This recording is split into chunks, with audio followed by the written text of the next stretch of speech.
22वां अध्याय शिवसती का हिमालय गमन।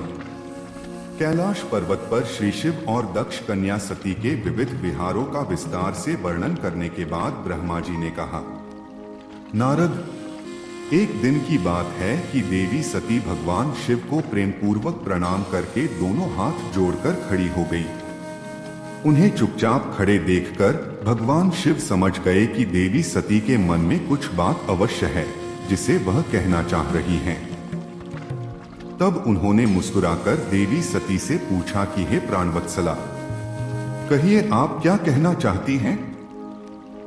यह सुनकर देवी सती बोली, है भगवान, वर्षा ऋतु आ गई है। चारों ओर का वातावरण सुंदर व मनोहारी हो गया है।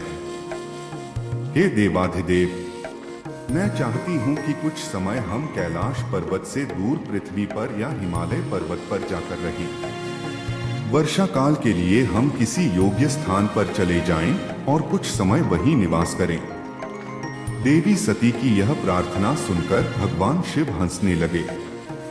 हंसते हुए ही उन्होंने अपनी पत्नी सती से कहा कि प्रिय, जहाँ पर मैं निवास करता हूँ वहाँ पर मेरी इच्छा के विरुद्ध कोई भी आ जा नहीं सकता है।